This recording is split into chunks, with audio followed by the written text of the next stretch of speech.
Muy buenas tardes, les habla Carlos Fernández, director del programa Charlemos, polémico de verdad.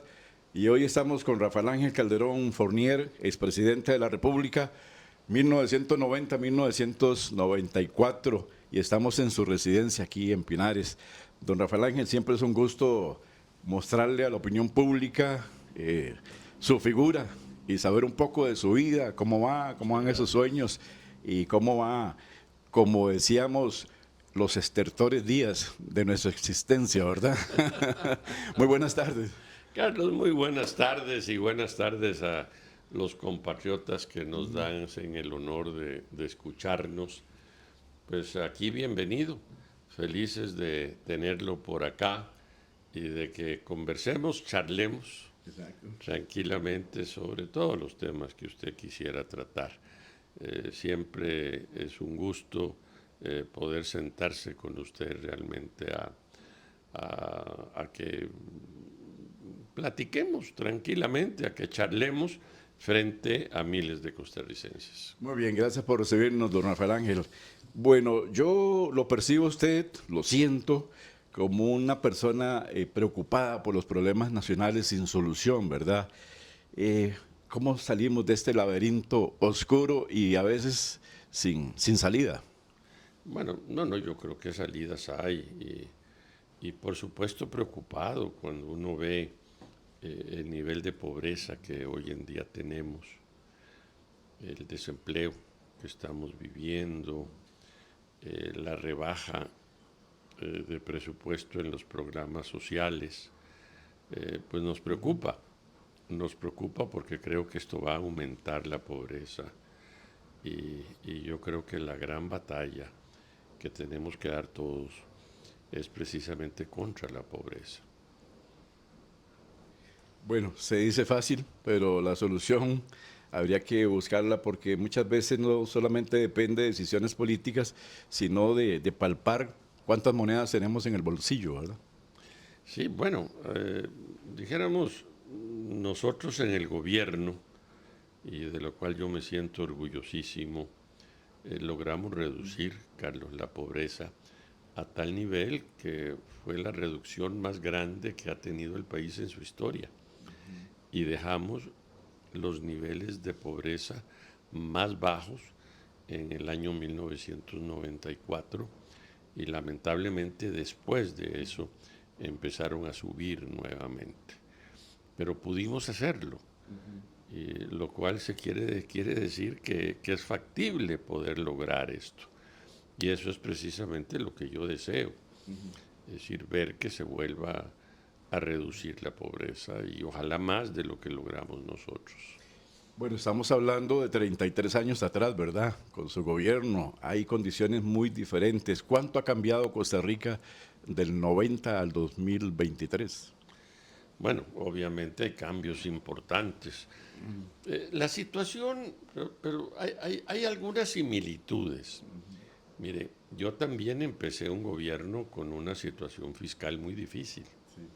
Teníamos un déficit equivalente al 8% del Producto Interno Bruto, el déficit de todo el sector público consolidado. Ahora es un poco menos, yo diría gracias a las leyes que pudo pasar el gobierno anterior, que negoció muy bien lo que fue la ley fiscal, que nos ha permitido ir reduciendo el déficit. Y en eso yo creo que el Ministerio de Hacienda actual ha hecho un buen trabajo, sin duda. Me parece que ha exagerado un poco, como le decía al inicio, en los programas sociales. Y eso preocupa porque esto puede aumentarnos la pobreza. Pero tenemos una situación fiscal no tan grave como la que yo tuve, pero parecida.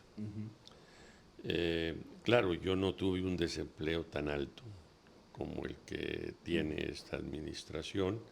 Cuando asumo el gobierno, el desempleo no era tan alto, eso fue favorable, sin duda. Eh, había mucho optimismo y todo eso nos ayudó. Es decir, yo lo que procuré ante todo fue crear un ambiente de mucha confianza en todos los sectores productivos, porque eso me iba a llevar obviamente, aumentar la inversión, a crear más empleo, a crear más riqueza para el país, y logramos un crecimiento económico extraordinario. Yo diría que en 1992 el crecimiento económico de Costa Rica fue el más grande de América Latina. Y llevamos ese desarrollo económico paralelo a un desarrollo social, que nos lleva en 1994 a declarar a Costa Rica como el primer país en desarrollo humano de América Latina, cosa que no volvimos nunca más a tener, y declarado así por el Programa de Naciones Unidas para el Desarrollo. O sea, la propia Organización de Naciones Unidas nos puso en el primer lugar de desarrollo humano, que era calidad de vida. Es decir, se lograron cosas, y yo creo que a futuro pueden seguirse logrando. Sí, hay una disyuntiva entre aplastar con impuestos a la empresa privada, a los empleadores, en una voracidad fiscal o alentar, como lo hizo su gobierno, esa producción, ¿verdad? Porque si está bien la empresa privada, los empresarios están bien los que reciben ese salario a través de la fuerza laboral, ¿verdad? Pero además, fíjese que el mejor ministro de Hacienda que pudimos tener fue precisamente el crecimiento económico, porque automáticamente ese crecimiento económico nos llevó a tener más recursos en el fisco y nos llevó también a tener mejor financiamiento para los programas sociales. Y eso fue sumamente positivo. O sea, el crecimiento económico en un país como el nuestro, que tiene un Estado social de derecho tan sólido, nos lleva a crecer también en los programas sociales y a crecer también en los ingresos al fisco. Hoy vamos a salpicar muchos temas, don Miguel Ángel, don Rafael Ángel, los dos son ángeles. Porque obviamente estamos frente a decisiones que se van a tomar en el 2024 y usted sabe muy bien que el régimen municipal también manda, ¿verdad?, en cuanto a decisiones políticas. Pero sí me gustaría saber su percepción sobre lo que le está pasando a la hija de su señor padre, la Caja Costarricense de Seguro Social. Bueno, preocupado sin duda. Cuando uno oye a las autoridades del país decir que está quebrada, y cuando uno oye a los técnicos de la caja decir que no lo está, quedamos como en una confusión. ¿Qué es lo que está pasando? Me dolió mucho que se haya ido de la caja o que lo hayan quitado al anterior presidente ejecutivo, a don Álvaro Ramos. Me parece que ese hombre es un hombre de una gran capacidad. Además, un hombre que ha demostrado en su vida ser un gran luchador y que pese a la discapacidad que tenía, logró unos títulos impresionantes. O sea, es un luchador, un hombre brillante, y yo creo que cuando uno lo oye a él, pues uno se tranquiliza, y me parece que él hubiera hecho una labor maravillosa en la caja. Hemos notado, don Álvaro Ramos, que se ha reunido con alguna gente, ¿verdad?, importante de este país. No sé si usted ha tenido algún acercamiento con Álvaro Ramos sobre la situación que se vive a lo interno. No en este momento. En el pasado sí he tenido el gusto de conversar con él, de conversar con su padre, pero después de lo ocurrido no he tenido esa oportunidad. Me encantaría tenerla, porque realmente, le digo, yo le tengo un profundo respeto. Nos gustaría un mensaje suyo a esa nueva generación que dice, ¿para qué estoy cotizando? Yo tengo hijos que cotizan hasta 300,000 colones por mes y dicen, papi, ¿qué vamos a hacer al final? O sea, estamos en una incertidumbre. ¿Qué nos vamos a encontrar al final del camino? ¿Qué mensaje le daría usted a esos jóvenes? No, mire, yo no veo que haya problemas en el régimen de invalidez, vejez y muerte. Estos jóvenes van a tener su pensión, sin duda alguna. Ahora, Uno en el régimen de invalidez, vejez y muerte tiene que estar ajustando las situaciones a los estudios actuariales. A mí me tocó en mi gobierno tener que hacer unos ajustes, que por supuesto a los trabajadores en principio no les agrada, pero son indispensables para poder que el régimen esté sólido, esté fuerte.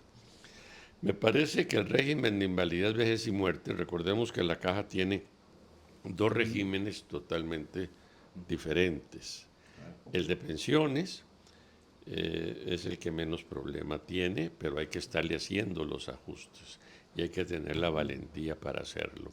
A mí me tocó hacerlo en diciembre del 90, el ajuste que tuve que lograr.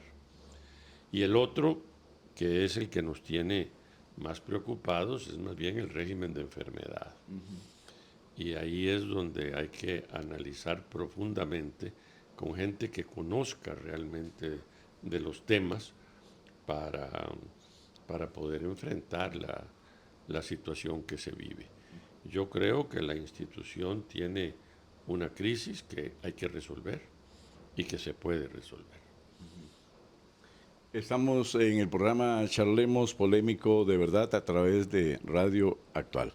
Ahora sí, vayamos a lo que va a ocurrir ahora en febrero. Uno dice el próximo año, estamos prácticamente a seis meses, sí, ¿verdad? Don Rafael Ángel, ¿cómo están ahí los movimientos internos? Porque tengo entendido que puede haber por ahí fusiones que den una sorpresa electoral y sobre todo un partido que usted ama como es el republicano. No, no, sin duda. Era el partido de mi padre, claro. Y bueno, fue el partido que fundó la unidad. Sí. Vea, aquí hay dos cosas. Nosotros estamos planteando y hay un buen ambiente entre la nueva dirigencia del Partido Unidad Social Cristiana y nosotros para llegar a una gran coalición social cristiana para ir juntos a las elecciones presidenciales del 2026. Para el 2024 tenemos diversas situaciones. ¿Cuál ha sido la línea general que el Partido Republicano ha dado a sus dirigencias? Respetar lo que cada dirigencia quiera. Porque en los cantones, pues hay veces en que se puede llegar a acuerdos con uno, acuerdos con otro, alianzas, o ir solos, dependiendo. Hay cantones en que estamos muy fuertes, tenemos incluso el alcalde. Hay cantones en el que hay que aliarse. Por ejemplo, acabo de ver con mucha simpatía una alianza que se hizo en Punta Arenas entre el Partido Republicano y el Partido Unidad Social Cristiana. Una alianza que se hizo en Montes de Oca entre el Partido Republicano y el Partido Unidad Social Cristiana. Entonces, así debe haber en algunos sitios más que ya iremos viendo. Pero eso se lo hemos dejado a cada dirigencia cantonal. Que sean ellos los que dispongan qué es lo que les parece que deben hacer, con quién se pueden aliar o si tienen que ir solos a la elección. Entonces tendremos sorpresas prácticamente diferenciando un poco lo que es la campaña electoral de 2026 y lo que se avecina ahora en febrero. ¿Cómo has visto, digamos, el funcionamiento del régimen municipal, el papel del IFAM que ha dado un vuelco precisamente para no solamente ser un rector de ese régimen, sino también propiciar el desarrollo? Bueno, yo creo en el régimen municipal. Creo que ha sido muy conveniente que las elecciones municipales sean separadas de las elecciones presidenciales y de diputados, porque entonces los cantones pueden escoger realmente por la persona que es la que ellos crean mejor para conducir su cantón. Sí. Cuando se hacía junto con las elecciones presidenciales, normalmente el candidato a la presidencia arrastraba el apoyo para las diversas papeletas y había muy pocos se iban de esa línea y votaban por alguna opción que les parecía mejor a nivel cantonal. En cambio ahora han surgido también, y usted ve cómo hay alcaldes que representan a partidos cantonales. Aquí en mi cantón, en Curridabat, desde hace muchos años, gobierna el partido Siglo XXI y le gana a Liberación, le gana a la Unidad, nos gana a nosotros los republicanos, le gana a todo el mundo. Y ha sido un partido muy sólido, muy fuerte. En Escazú ha pasado algo parecido. Tenía la Junta, primero con la Junta, y luego dijéramos, el liderazgo del señor Barahona lo lleva a ser electo por otro partido cuando tiene, no sé, algunas dificultades con la Junta. En fin, surgen muchas opciones. Y eso está bueno. Yo creo que eso es positivo, Carlos. A mí me agrada ver que la gente analice su cantón, vea las opciones que se le presentan y escoja lo que crea que es mejor para su cantón. Más libremente que amarrada a uno de los partidos grandes con opciones presidenciales. ¿Cómo has visto este cambio de la conducta del votante, el costarricense, que ya no tiene tanto una fidelidad hacia el partido, sino es más personalísimo? Está ¿verdad? votando por personas. Sí. Siempre se mantiene, desde luego, los partidos tradicionales mantienen una estructura importante, pero sí, la gran mayoría de los costarricenses se inclina más por la persona que por un partido. Y bueno, eso por un lado también es preocupante porque no sabe uno a quién pudieran llegar a elegir el día de mañana. Yo creo en la importancia de fortalecer los partidos. A mí me parece que un partido debe ir conformando sus equipos para poder estar preparado para un gobierno. Por lo menos yo creo que eso no debe cambiar.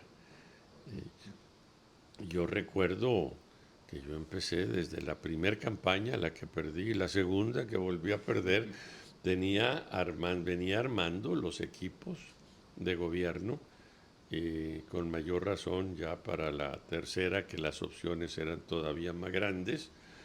Y cuando llegamos a gobierno estábamos muy claros de hacia dónde íbamos, qué es lo que teníamos que hacer.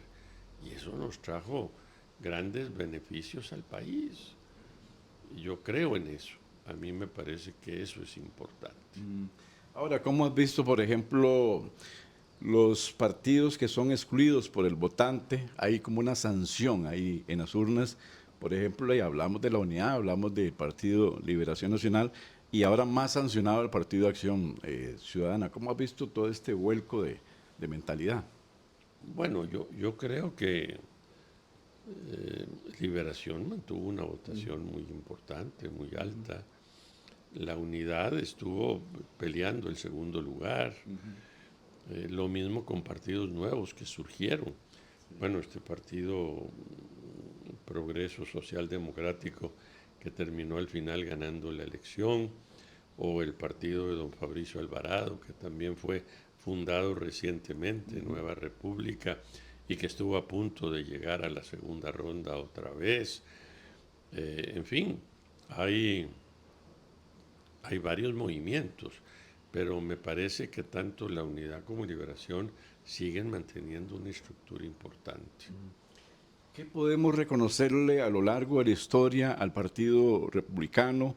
Tal vez uno le pregunta a un joven y dice, bueno, no sé cuánto ha aportado el republicano. Tal vez está más próximo a decir cuánto ha aportado, por ejemplo, la Unidad Social Cristiana. ¿Crees que cayó en el olvido históricamente? Bueno, eso es función nuestra traerlo a la realidad, porque si hay algo de lo cual yo me siento orgulloso, y creo que la mayoría de los costarricenses nos sentimos orgullosos, Carlos, es de nuestro Estado Social de Derecho. Y quien funda en este país el Estado Social de Derecho es mi padre con el Partido Republicano, porque allí crea, para empezar, la Universidad de Costa Rica. Antes solamente los hijos de ciertos poderosos o quienes hayan tenido la suerte de una beca podían ir a estudiar al extranjero. Hoy en día, Carlos, con la Universidad de Costa Rica, la movilidad social que ha habido en este país es extraordinaria. Miles de hijos de obreros y campesinos llegaron a las aulas universitarias y tuvieron mucho éxito. La creación de la Caja Costarricense del Seguro Social, la creación del Código de Trabajo, la creación de la primera institución de vivienda popular, el régimen de garantías sociales en la Constitución política. Todo esto es una obra republicana. Y claro, cuando ya gobernamos con la unidad, hay que tener claro que el republicano fue parte de la unidad. Sí. Era parte muy importante. A mí, yo fui el presidente del Partido Republicano cuando firmamos la coalición Unidad y cuando luego firmamos la función de partidos, donde se creó la Unidad Social Cristiana. Y bueno, mi gobierno, repito, pues tuvo cosas muy importantes. Por ejemplo, el bono gratuito de vivienda para mí ha sido una conquista extraordinaria.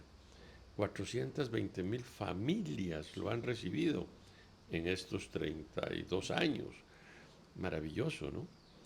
Es decir, por otro lado, el haber reducido la pobreza a los niveles más bajos y el haber llevado a Costa Rica al primer lugar en calidad de vida, en desarrollo humano, pues bueno, son logros también social cristianos. Sí. Es decir, que los dimos, bueno, estando en la unidad, Sí. Todos juntos. Ahora esperamos para las elecciones del 2026, pues estar los socialcristianos todos juntos.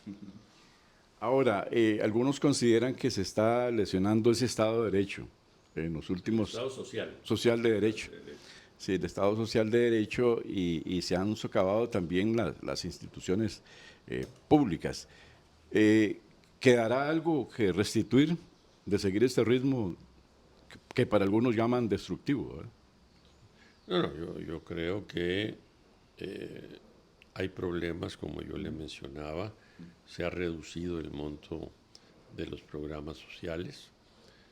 Eso, pues, es preocupante, pero esto se puede resolver nuevamente. Es decir, el país logrando un buen crecimiento económico y unas finanzas más estables, va a poder lograr un financiamiento mayor otra vez a todo lo que es el sólido programas sociales que tenemos, nuestro Estado Social de Derecho.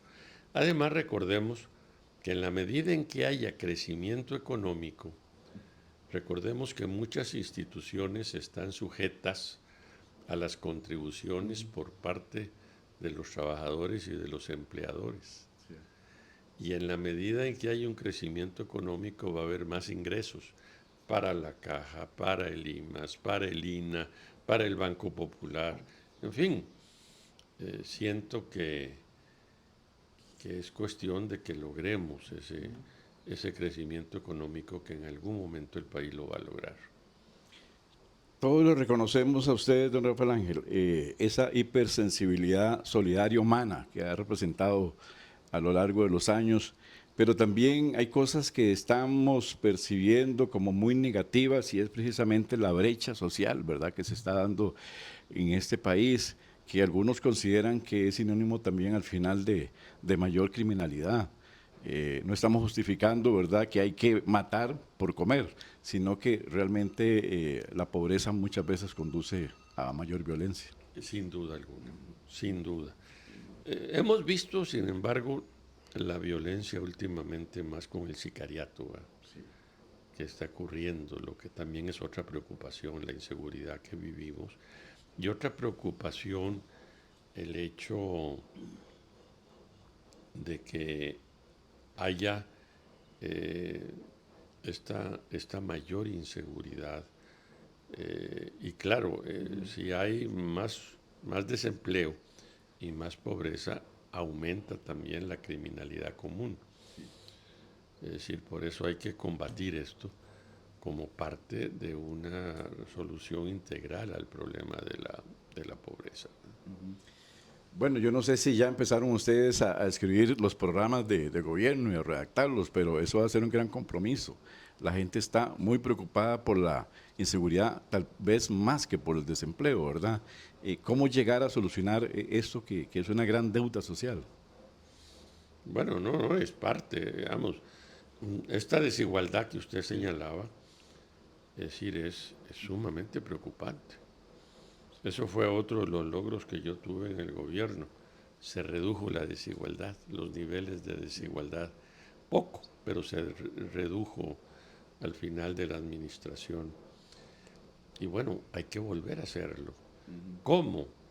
Yo soy de los que creo que es fundamental, por un lado, lograr ese clima de confianza para lograr el crecimiento económico. Es que sin crecimiento económico grande, sólido, fuerte, es difícil combatir todo esto.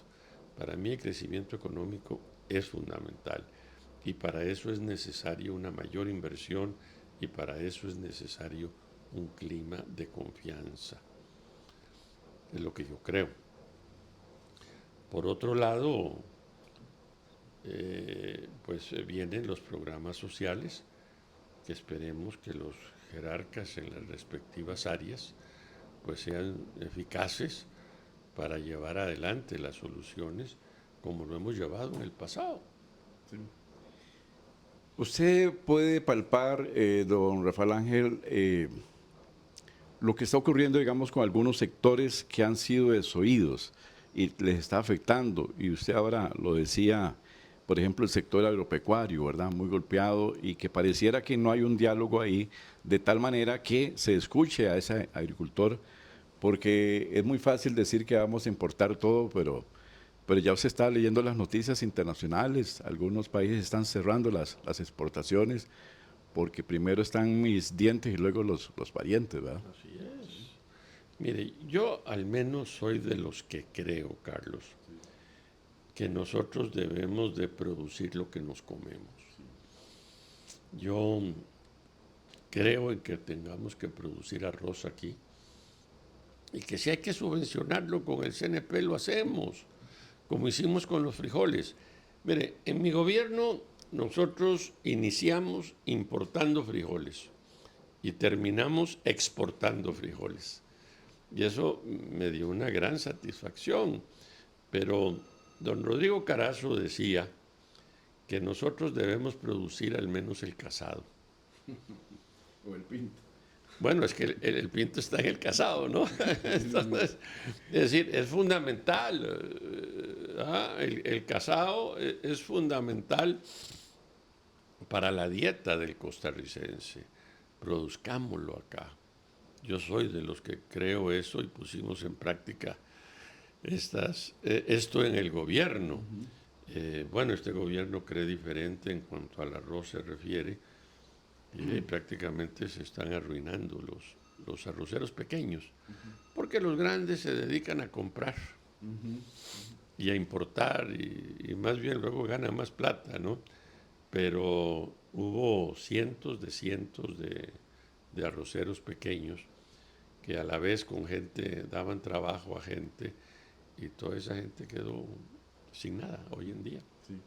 Sí, obviamente por dos decretos muy fuertes que fue la eliminación de los aranceles, ¿verdad? Prácticamente el 35 se vinieron al 4 y después la eliminación del esquema de fijación de precios.